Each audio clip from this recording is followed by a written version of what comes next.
안녕하세요. 아침의 광장 손지민입니다. 22대 총선 사전투표율이 31.28%로 역대 총선 최고치를 기록했습니다. 여야의 주말 선거전은 더욱 뜨거워졌고 최종 투표율이 얼마나 올라갈지 정치권도 유권자도 주목하고 있는데요. 자, 오늘부터 아침의 광장 봄 개편으로 월요일에는 키워드로 보는 정치권 소식 준비하고 있습니다. 총선 이슈들 짚어봅니다. 현장 리포트에서는 사전투표소 모습 전해드립니다.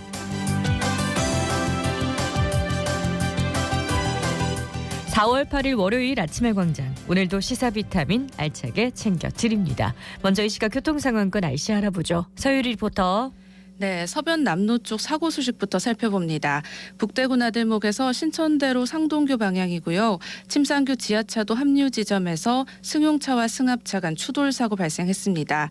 성서동로 조달청 내거리에서 206 내거리 방향은 신호 주기에 따라 밀림과 풀림 반복하고 달구벌대로 연호 내거리에서 안심 방향은 좌회전 차량 연호 내거리 신호 3번에 지납니다. 호국로 9구터널에서 도곡내거리 방향도 신호 2번은 받으셔야겠고요. 신천대로 쪽은 답답한 구간 많습니다. 성서나들목에서 남대구 나들목 구간 양방향 극심한 정체 이어지고요. 두산교 방향으로는 침산교부터 속도 떨어지면서 도청교부터 두산교까지는 막힘 심합니다.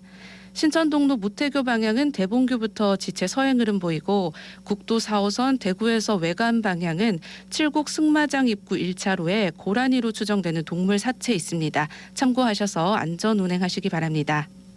오늘은 중국 북부지방에서 동쪽으로 이동하는 고기압의 영향으로 가끔 구름 많겠습니다. 아침 최저기온 대구 12도, 구미 10도로 출발했고요. 낮 최고기온은 19에서 26도 분포로 포근하겠습니다. 일교차 큰 날씨에 건강관리 잘 해주시기 바랍니다. 미세먼지 농도는 보통 수준이고요. 초미세먼지 나쁨 단계입니다. 외출하실 때는 마스크도 꼭 착용해 주시면 좋겠습니다.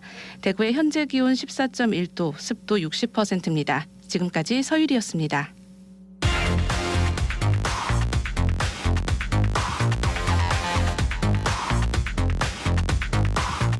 빠르고 정확하게, 명쾌하고 날카롭게 대구 경북의 오늘을 보는 KBS 대구 아침의 광장과 함께하고 계십니다. 네, 대구 경북의 주간 브리핑으로 이어가죠. 오늘 아침 뉴스 매일신문 김윤기 기자 나오셨습니다. 안녕하세요. 예, 안녕하세요. 네, 첫 소식 볼까요? 예, 지난 금요일과 토요일 이번 총선 사전투표가 있었죠. 중앙선거관리위원회에 따르면 지난 5에서 6일 이틀간 진행된 사전투표의 최종 투표율은 31.3%로 역대 최고였고 유권자 10명 중 3명 이상은 이미 투표를 마쳤습니다. 다만 대구는 25.6%로 전국에서 사전투표율이 가장 낮았는데요. 공천 과정에서 벌어진 각종 잡음과 함께 본투표를 선호하는 지역민들의 심리가 복합적으로 영향을 미쳤다는 분석이 나옵니다. 네, 본 투표에서는 우리 지역 투표율이 좀 높아지기를 바라봅니다. 잠시 뒤에 키워드로 보는 정치권 소식에서 좀 더 자세한 이야기 나눠보도록 하겠습니다. 다음 소식 들을까요? 네, 최근 국토부가 대구 경북 신공항이 군공항과 민간공항을 통합 건설하는 방안을 적극 검토한다고 밝혔습니다. 대구 경북 신공항 건설 사업비 절감과 공기 단축이 가능해지는 방안이어서 결과에 주목해봐야겠습니다. 대구시에 따르면 국토부는 최근 국토부가 맡은 민간공항 업무를 대구시에 위임해서 군공항과 민간공항을 통합 건설하는 방안을 적극 검토하겠다는 의견을 밝혔습니다. 현재 군공항은 대구시 위임을 받은 특수목적법인이 건설하고 민간공항이 추가 활주로와 화물 여객터미널, 또 개조장은 국토부가 조성하도록 돼 있는데요. 어차피 민간공항이 활주로나 기반시설을 군과 공동으로 사용해야 하는데 설계나 시공 안정성을 높이는 방안으로 이런 공동사용시설에 대해서는 대구시가 통합해 건설하는 방안을 검토할 필요가 있다는 겁니다. 이렇게 하면 사업비 절감이나 공기 단축으로도 이어질 수 있는 거죠? 예, 대구시와 SPC가 사업비 키를 완전히 쥐면서 속도를 높일 수 있고요. 사업비 이중 투입 같은 누수 요인을 막을 수 있기도 합니다. 무엇보다 국비 2조 6천억 원이 투입되는 민항건설 사업에서 위탁 범위에 포함되는 분야를 SPC가 건설할 경우 이 국비를 초기 사업비로 활용할 수 있어서 실익이 상당할 걸로 보입니다. 최근 신공항 SPC 구성을 난항을 겪고 있는 만큼 정부가 통합건설안에 더욱 힘을 실어줘서 후속 지원책 마련에 나서야 한다는 목소리도 나오고 있습니다. 네, 다음 소식으로 넘어가죠. 정부의 의대 지원 정책에 반발해서 의대생들이 수업을 거부하고 있는데요. 이달 중순이 지나면 학사 일정상 수업 일수를 못 채워 대규모 유급이 불가피한데요. 한 달 넘게 휴강을 이어간 경북대가 오늘부터 수업을 다시 시작하고 계명대와 영남대, 대구가톨릭대 의대도 이달 중으로 수업을 재개한다고 합니다.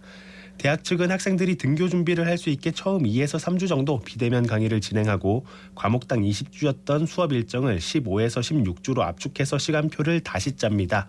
이렇게 하면 조금 늦지만 7월 하순에 종강이 가능합니다. 수업 재개보다는 학생들의 복귀 여부가 관건일 텐데요. 최근 윤석열 대통령과 박단 대한전공의협의회 비대위원장이 만났지만 대화의 물꼬를 텄다기보다는 입장차를 재확인한 느낌입니다. 다만 수업이 재개되면 그간 휴학계를 내고 수업과 실습을 거부했던 의대생 일부라도 학교로 돌아올 가능성이 있다는 관측도 있고요. 교수진이 개별 면담을 통해서 학생들을 적극적으로 설득하고 있다는 얘기도 나옵니다. 네, 수업을 재개하면 일부가 돌아올 수 있다 이런 관측이 있군요. 전공의 사태를 두고 의대생들이 학교로 돌아올지 많은 분들이 걱정을 하고 있습니다. 좀 지켜보도록 하죠. 다음 소식은요. 어제 대구에서 세계 17개국 정상급 엘리트 선수 160여 명이 참여한 가운데 역대 최대 규모의 대구 마라톤 대회가 열렸습니다. 케냐의 스테픈 키프롭 선수가 2시간 7분 3초의 기록으로 엘리트 남자부 우승을 차지했습니다. 시민들 사이에서는 대회 규모가 커졌지만 대구시 준비나 진행 능력이 아쉬웠다는 불만도 나왔는데요. 예를 들어서 10km 코스 반환점 중 한 곳인 대공원역 인근에서는 반환점 표시가 잘 보이지 않아서 몇몇 참가자들이 풀코스 구간으로 합류하는 모습을 보이기도 했고요. 관리 요원이 없어서 엘리트 선수들이 개인 음료를 일반 참가자들이 마시는 일도 있었다고 합니다. 네, 아무래도 이번에 코스가 첫 선에 보이는 거였고 참가자도 많이 늘어났기 때문에 그런 영향도 좀 있지 않을까 싶습니다. 기존 대구 구도심 구간을 3차례 반복해서 뛰던 루프 코스가 대구 전역을 통과하는 순환 코스로 바뀐 건데요. 이 바뀐 코스 때문에 교통체증이 더 심각해졌다는 비판도 나왔습니다. 또 5km와 10km 코스 완주 후에는 완주 메달 수령이나 소지품 회수 장소에 대한 안내 및 통제 인력이나 준비가 다소 부족했다고 하는데요. 참가자들이 30분 넘게 밖에 나가지 못하고 스타디움 내부 통로에 대기해야 했다는 불만도 접수됐습니다. 대구시는 이번 대회를 기점으로 대구 마라톤을 런던, 뉴욕, 시카고, 보스턴, 베를린, 도쿄 등 세계 6대 마라톤 대회와 어깨를 견줄 수 있는 최고 권위 대회로 육성한다는 방침인데요. 내년 대회에서는 올해 지적받은 사항들을 보완하겠다고 밝혔습니다. 네, 오늘 아침 뉴스 여기까지 듣죠. 매일신문 김윤기 기자였습니다. 고맙습니다. 감사합니다.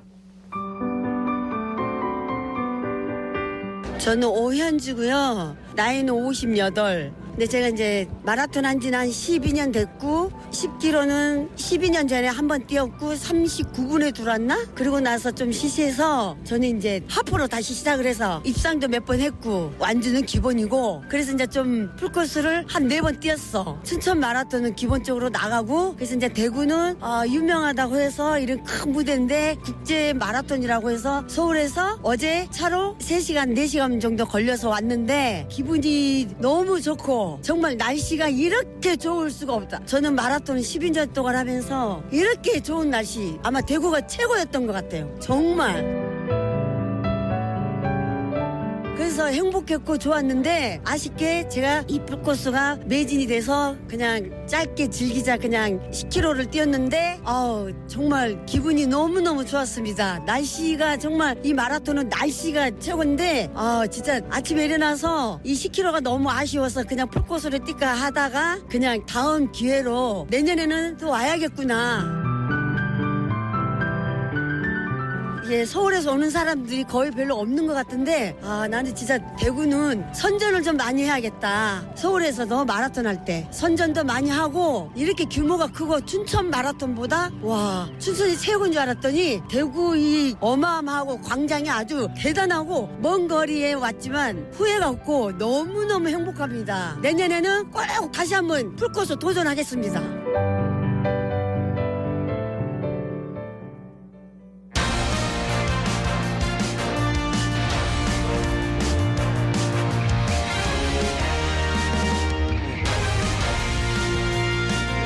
아침의 광장 코너 개편과 함께 월요일에는 키워드로 보는 정치권 소식으로 함께합니다. 영남일보 서울정치부 정재훈 기자 연결합니다. 안녕하세요. 네, 안녕하세요. 네, 요즘 총선 취재로 지역에 머물고 계시다고 하던데요.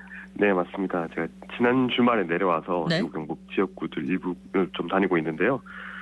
몇 번 말씀드렸지만 참 조용합니다. 남은 선거 기간이 이제 오늘과 내일 사실상 이틀인데 네. 남은 기간만이라도 좀 시끌벅적했으면 하는 바람이 있습니다. 네, 바로 얼마 전에 저희가 짚었던 키워드가 조용한 선거였죠. 자, 조금 시끌벅적해질 수 있을지 한번 지켜보도록 하고요. 오늘의 첫 번째 키워드 만나보겠습니다. 뭔가요? 네, 바로 꼴찌입니다. 이게 꼴찌네. 대구 경북 사전 투표율에 관한 내용인데요. 22대 총선 사전 투표율이 31.28%로 역대 총선의 최고를 기록했지만은 우리 지역은 좀 달랐습니다. 대구가 25.6% 그 투표율로 전국 17개 시도 중에 가장 낮은 투표율을 기록하게 됐는데요. 경북 역시 사전 투표율이 30.75%로 평균 이하로 낮게 좀 집계가 됐는데 반면에 호남 지역은 특히 전남에서 41.19%로 되게 높게 나타났거든요. 네. 이에 비해서 좀 우리 지역의 투표율이 좀 하위라는 오명을 쓰게 됐습니다. 네, 뭐 우리 지역은 뭐 전통적으로 그렇게 사전투표가 높지는 않았습니다만 이렇게 전남 쪽과 차이가 많이 날 정도로 그 꼴찌라는 오명을 안게 된 건 좀 처음일 것 같은데 그래도 꼴찌가 이번이 처음은 아니잖아요. 맞습니다. 사전투표 도입 이후에 대구가 사전투표율 꼴찌의 좀 단골 손님이었다. 이렇게 말할 수가 있겠습니다. 대구의 사전투표율은 16년 총선과 2022년 대선을 제외하면 물론 당시도 17개 시도 중에 16위, 15위 하긴 했지만 네. 14대 지선, 17대 대선 그리고 17년 대선 그리고 18년 지방선거나 20대 총선까지 모두 최하위를 기록했었는데요. 네. 게다가 22년 직전 선거인 지방선거에서 대구의 사전투표율은 14.8%로 마찬가지로 전남의 절반 정도 되지 않았거든요. 네. 이게 가까운 경북 지역에서 그 전국 평균을 넘기면서 꾸준히 4위, 5위 이렇게를 기록하고 있는 것에 비해서는 큰 차이를 보이고 있습니다. 그러면 왜 이렇게 투표율이 낮은 걸까요? 네, 이게 대구는 사전투표뿐만 아니라 전체 투표율이 저조하기 때문이라고 볼 수가 있겠습니다. 앞선 22년 지방선거에서는 43.2%로 광주와 함께 투표율이 최하위권으로 떨어졌는데 이게 결국은 특정 정당 지지 기반인 탓에 누가 나와도 되겠지 이런 심정으로 투표 그리고 선거 자체에 큰 관심을 기울이지 않았다 이런 것을 좀 의미할 수가 있겠는데요. 게다가 사전투표에 대한 불신도 좀 영향을 미쳤을 가능성이 있습니다. 네. 이게 21대 총선으로 그 기점으로 해서 사전투표에 대해 좀 극우 세력들이 의혹을 제기하면서 좀 공세를 쏟아내고 있잖아요. 이게 보수세가 강한 대구 지역에 어떻게 보면 가장 영향을 미치지 않았나 이게 파악이 됩니다. 실제로 22년 대선 당시에 대구의 사전투표율이 15위였거든요. 근데 전체 투표에서는 5위로 올라가면서 사전투표에 대한 불신이 있었다. 이런 점을 좀 확인할 수도 있었습니다. 그렇습니다. 더불어서 사전투표라는 게 이제 투표에 대한 관심도를 보여주는 지표 중에 하나라고 느껴지는데 이번 총선에서 우리 지역 후보들이 좀 조용한 선거전이 영향을 좀 주지 않았을까라는 생각도 들거든요. 네, 맞습니다. 이게 국민의힘 텃밭인 탓에 공천이 곧 당선인 이런 식이 있다 보니까 지역 후보들이 부실한 유세에다 좀 성의 없는 공약들이 내놓고 있어서 이게 좀 분명 비판을 받아야 할 대목입니다. 제가 3월 마지막 주에 이어서 지난주에 좀 지역을 돌아봤는데 네. 보통 주말이 가장 시끄럽고 후보들도 집중 유세를 5곳, 6곳은 분명히 해야 되거든요. 하지만 일부 야당 후보들이 보일 뿐 국민의힘 후보들은 대부분 2-3개 정도에서 거리 인사를 하는 것에 좀 그쳤습니다. 이게 과거 선거와는 정말 크게 다른 점인데요. 네. 이 같은 안방 홀대에도 불구하고 표심에서 정말 변화가 없을지 좀 지켜봐야 될 것 같습니다. 네. 그런데 이번 그 투표율에 대해서 일부 긍정적인 해석도 있다는데 어떤 점일까요? 네, 이게 조용한 선거를 비판을 받고 있긴 하지만 대구와 경북 지역 모두 사전 투표율이 올랐다는 점이 좀 눈여겨볼 만은 합니다. 말씀드린 것처럼 대구가 꼴찌고 경북도 평균 미만이라고 하지만 모두 이게 21대 총선 당시보다는 약 2% 정도, 2% 포인트 정도 높은 것이거든요. 그래도 올랐다. 맞습니다. 그래서 국민의힘 텃밭인 탓에 후보들과 유권자는 모두 선거에 무관심하다는 비판 속에서도 지역민들이 선거에 대한 높은 관심은 있었다. 이런 좀 평가가 나왔습니다. 네, 4월 10일 본 투표에서는 높은 투표율을 저희가 한번 기대해 보도록 하겠습니다. 다음 키워드는요? 네, 과열입니다. 선거마판 지역의 선거 분위기를 깨고 고소 고발 등 좀 난타전이 벌어지고 있는 곳들이 있는데요. 대구 경북에서 이번 선거 전에 가장 치열한 양상을 보이는 곳은 그 경산과 대구 중구 남구라고 설명드린 적이 있는데 네. 또 대구 달서구 병까지 좀 격전지라는 이름답게 좀 과열 양상을 보이고 있습니다. 네, 대구 중남구부터 좀 살펴보면 주말에 한동훈 위원장이 다녀갔는데 그 위원장의 메시지보다 그 무소속 후보와의 신경전이 주목을 받았더라고요. 맞습니다. 한동훈 위원장이 동성로를 찾아서 대구 지역 국민의힘 후보 12명 전원과 함께 좀 집중 유세를 통해 지지를 다졌는데요. 네. 이게 동성로가 대구의 중심이기 때문에 찾기도 했지만 중남구에서 지금 무소속 도태우 후보와 치열한 경쟁을 벌이고 있는 국민의힘 김기웅 후보를 지원 사격하기 위한 행보라는 분석이 나왔습니다. 실제로 좀 같은 시간 그 멀리 떨어지지 않은 지역에서 무소속 도태우 후보 같은 경우에는 맞불 유세를 나섰거든요. 네.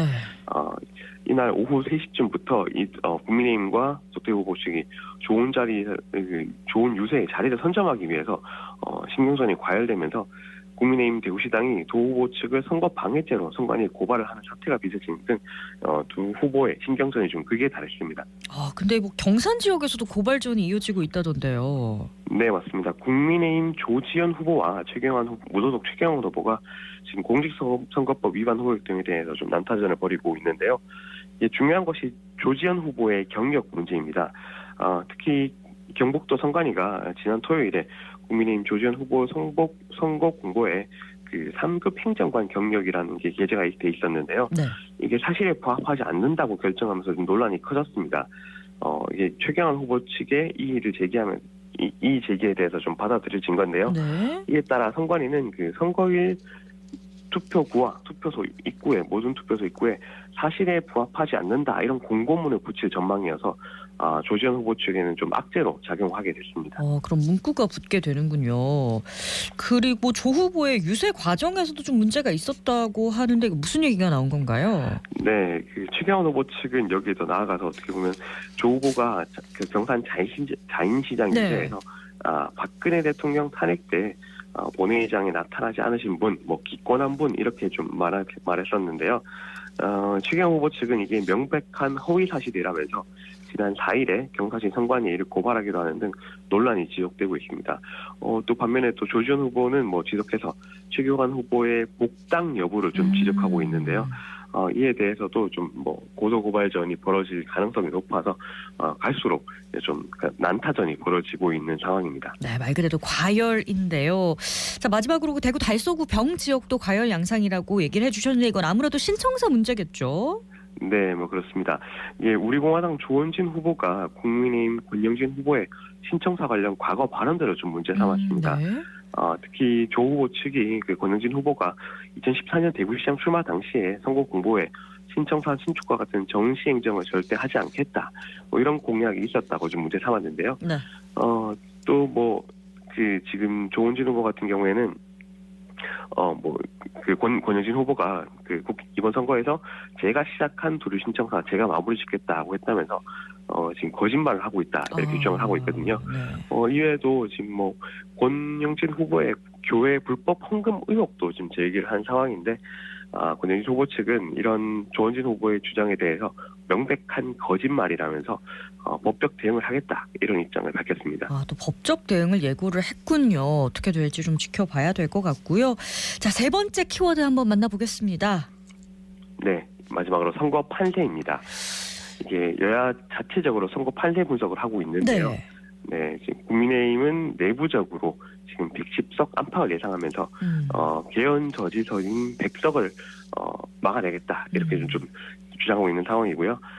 반면에 민주당은 지역구에서 110석 정도로 가져갈 수 있다. 이런 게 공식적인 전망이긴 한데 내부적으로는 과반 즉 151석 이상 확보가 가능할 것으로 좀 기대를 하고 있습니다. 특히 민주당은 지금 한강 그러니까 낙동강 벨트 이쪽 과거 열세를 보였던 지역의 분위기가 나쁘지 않다고 판단하는 기류를 전해졌는데요. 네. 또한 비례 의석 전망치에서도 국민의힘이 15석에서 17석 정도를 민주당은 10석 안팎을 전망으로 기대하는 것으로 알려졌습니다. 네, 우리 지역에서 어느 정도 표가 나오는지에도 아마 많은 분들께서 관심을 가져주실 것 같습니다. 다음 주에는 총선 결과를 놓고 분석하는 시간 가져보도록 할게요. 키워드로 보는 정치권 소식 영남일보 정재훈 기자였습니다. 고맙습니다. 네, 고맙습니다.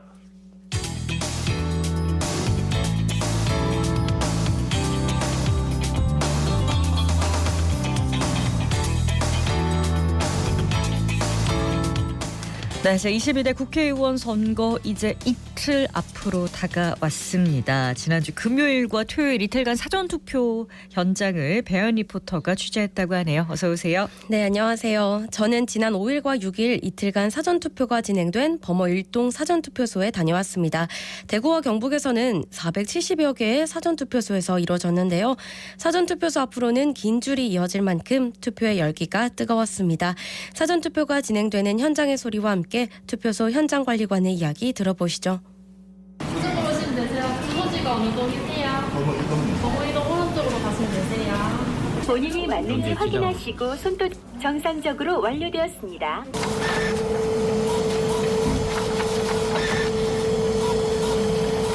뒤에 분 안쪽으로 오세요. 안녕하십니까. 범어일동 사전투표소 관리관 김영재라고 합니다. 저희 이제 범어일동 사전투표소 운영을 총괄 관리하고 있고요. 오늘 이제 본 투표에 앞서서 이루어지는 사전투표소 관리가 원활하게 이루어지도록 그런 역할을 맡고 있습니다. 일단 투표용지를 받으신 다음에 투표를 하시는데 자기 본인이 이제 투표를 잘못했다 이렇게 해서 교환을 해달라든가 아니면 이제 그거를 다른 사람이 보이게 한다든가 이럴 경우에는 투표가 무효가 되기 때문에 저희가 이제 그 투표지를 반납받아서 처리하고 이런 부분이 있습니다. 그래서 이제 투표하러 오시기 전에 본인이 어떻게 투표할 것인지를 분명히 아셔가지고 투표하시는 게 중요하고 현장에서 이제 그런 부분에 문제가 생기면 이제 본인 한 표를 잃으실 수 있기 때문에 그 부분을 좀 주의해 주시면 될 것 같습니다. 저희가 이제 투표함에 있어가지고 가장 중요하게 생각하는 부분은 이제 본인 확인 부분입니다. 이제 신분증을 꼭 지참해서 오셔야 되고 이제 저희도 그 신분증 확인하고 본인 여부를 꼭 확인해서 이제 다른 사람과 중복되지 않도록 하는 것이 가장 중요하고요. 이제 그런 부분을 중요하게 생각하기 때문에 항상 신분증을 지참해서 오시면 감사하겠습니다. 한 표 한 표가 소중한 권리 행사이기 때문에 항상 오시기 전에 본인이 어떻게 투표할 건지 이제 그 확인하셔서 꼭 소중한 한 표가 이루어지기를 바라겠습니다. 네, 대구의 사전투표율은 25.6%로 전국 최저였지만 전국 최종 집계는 역대 총선 중 최고치였죠. 네, 이틀간 진행된 사전투표 최종 투표율은 31.28%로 전체 유권자 4,428만여 명 중 1,384만여 명이 투표에 참여해 총선 사전투표로는 처음으로 30%를 넘었는데요. 사전투표율이 역대 총선 최고치를 기록하면서 이번 22대 총선 투표율에 대한 기대감도 높아졌습니다. 사전투표에 참여한 시민들을 만나봤습니다. 범어동 쪽에 이제 거주하는 조윤준이라고 하고요. 이제 이번 투표가 처음이어가지고 한번 투표를 해보고 싶어서 오게 됐습니다. 이제 첫 투표라 그런지 좀 설레기도 하고 좋은 것 같네요. 이제 선거운동할 때 열심히 하시는 분을 봐가지고 이제 비 오는 날에도 열심히 하시더라고요. 그래서 이제 붙게 됐습니다. 수성구 사는 32살이고요. 투표하는데 가장 크게 생각하는 거는 뭐 후보자의 공약이 가장 크게 좌우한다고 생각합니다. 뭐 크게 바라는 건 없습니다. 크게 달라지는 게 없다고 생각하기 때문에. 저기 수성구 주민입니다. 본 투표 날은 좀 사람들이 많이 몰릴 것 같고 그래가지고 좀 미리 하려고 나왔습니다. 후보자들의 공약이라든지 그런 거 집으로 온 서류를 좀 꼼꼼히 읽어봤고요. 거기서 제가 좀 마음에 드는 공약을 건 그런 후보자를 뽑았습니다. 후보자가 건 공약하고는 좀 상관이 없지만 이번 총선이 끝나고 금리가 좀 저는 내려갔으면 좋겠습니다. 아무래도 이제 대출금도 있고 그래서 금리가 지금 좀 높은 게 많이 부담스럽습니다. 저는 전주에서 왔고 학교 때문에 지금 여기 대구에서 살고 있고요. 오늘 사전 투표를 했습니다. 네, 부동산 저희 집이 그거여가지고 요새 좀 힘듭니다. 청년들을 위해서 좀 미래적인 일자리나 그런 것도 좀 해주고 그랬으면 좋겠습니다. 네, 이제 4월 10일 본선거가 남았습니다. 유권자들이 유의해야 할 점이 있나요? 네, 투표하러 가실 때는 신분증을 꼭 지참하셔야 하는데요. 모바일 신분증의 경우 화면 캡처 등을 통해 저장된 이미지 파일은 인정되지 않는다는 점도 유의하셔야 합니다. 또한 기표소 안에서 투표지를 촬영하거나 촬영한 투표지를 SNS에 게시하는 경우 처벌받을 수 있다는 점도 주의하시기 바랍니다. 더 자세한 내용은 대구시 선거관리위원회 서지유 홍보담당관에게 들어보시죠. 지난 4월 5일, 6일 이틀 동안 진행된 사전투표는 주소와 관계없이 사전투표소가 설치된 곳이면 전국 어디에서나 투표할 수 있었는데요. 4월 10일 실시하는 본투표는 반드시 본인의 주민등록상 주소지에 해당하는 투표소에서만 투표를 하실 수가 있습니다. 이번 선거부터 선거 관리의 공정, 투명성을 강화하기 위해서 새롭게 추가된 절차가 있는데요. 먼저 투표 사무와 관련해서 사전 투표함이나 우편 투표함 보관 상황을 국민 누구나 별도 신청 없이 대구시 선관위 청사에 오시면 대형 모니터를 통해서 24시간 실시간으로 확인할 수 있습니다. 또한 개표 과정에 있어서도 개표 사무원이 손으로 투표지를 일일이 하나하나 확인하는 수검표 절차를 추가했습니다. 그리고 투개표 과정마다 정당 추천위원이나 참관인이 참여를 하고 있기 때문에 국민 여러분들께서는 안심하고 투표에 참여해 주시기를 부탁드립니다. 그리고 최근에 AI를 이용한 딥페이크 영상 같은 가짜뉴스 문제가 심각한 상황인데요. 우리 선관위는 가짜뉴스를 막기 위해서 전담팀을 만들어서 강력하게 대응하고 있지만 유권자 여러분들께서도 스스로 허위 정보인지 여부를 걸러내셔서 허위 정보라고 판단되시면 선관위로 꼭 신고 제보 부탁드리고요. 그리고 마지막으로 저희 선거관리위원회는 유권자의 뜻이 개표 결과에 온전히 반영될 수 있도록 정확하고 공정하게 투개표 관리에 더욱 최선을 다하겠습니다. 아직 투표하지 않으셨다면 오는 10일 본투표에 꼭 참여하시기 바라며 후보자들의 공약을 꼼꼼히 살펴보고 소중한 한 표의 권리를 행사하시기 바랍니다. 네, 배안 리포터 소식 잘 들었습니다. 고맙습니다. 네, 고맙습니다. 네, 오늘 대구 경북 지역은 가끔 구름이 많은 가운데 낮 기온이 크게 오릅니다. 대구와 구미가 26도, 경주는 25도까지 오르는데요. 초여름 날씨가 예상이 되네요. 그런데 건조하기 때문에요. 우리 지역 포함해서 전국적으로 주말에 화재가 있었습니다. 산불 등 각종 화재 예방에 특별한 주의 필요하실 것 같습니다. 4월 8일 아침의 광장이 준비한 내용은 여기까지입니다. 오늘도 함께해 주셔서 고맙습니다.